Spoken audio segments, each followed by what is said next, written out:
интересное и очень странное, я вам могу поведать, наблюдение. Основанный 1 августа 2013 года во временно оккупированной Чеченской республике Ичкерия, так называемый Международный учебный центр сил специального назначения, который в августе 2017 уже года был переименован в Российский университет спецназа.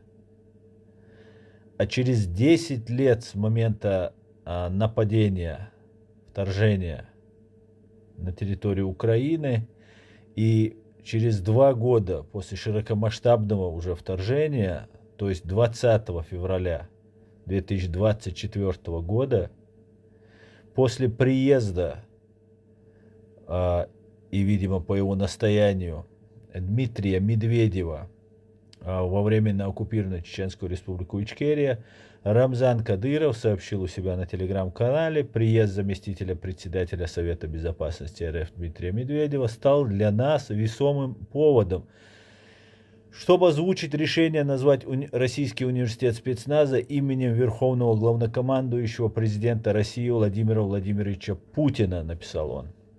Объясните мне, пожалуйста, главная улица Ленина во временно оккупированной Чеченской республике Ичкерия, бывшая Ленина, теперь называется Путина. Создается район имени Путина.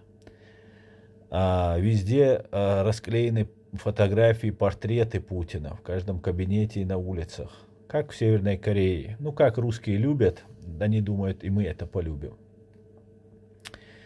И за все это время, за 11 лет существования так называемой вот этой террористической базы университет спецназа, его не называли именем Владимира Путина, самого главного кумира Кадырова. А вот когда приехал Медведев, его назвали, переименовали вот эту базу террористическую в имени Путина. И через 8 месяцев после того, как его переименовали в Путина, зная, что там готовятся люди, там, кстати говоря, когда в феврале 2024 года, когда переименовывали, речь шла о 16 тысячах подготовленных. А сейчас Кадыров заявляет, что уже 50 тысяч подготовленные прошли через эту базу террористов.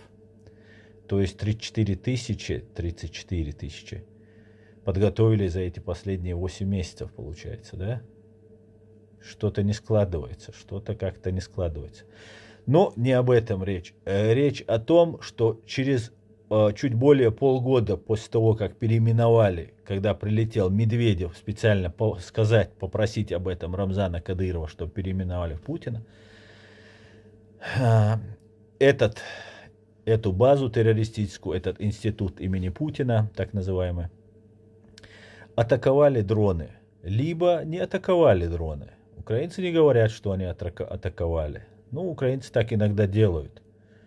Но сейчас получается так, что атаковали институт спецназа имени Путина,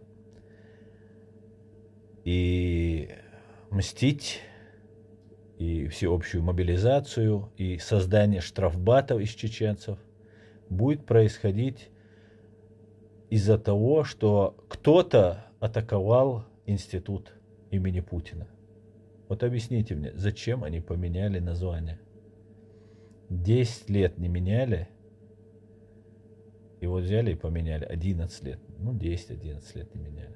Объясните мне, пожалуйста, в чем здесь подвох?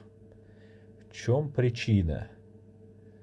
Все утверждают, что это война Путина, а я почему-то считаю, что и все здравомыслящие и немножко адекватные люди считают, что это война имперской КГБ СССР за восстановление былого величия, а не война Путина. Но нам всячески пытаются представить это войной Путина. Всего хорошего, друзья. Подумайте и напишите, что вы думаете по этому поводу.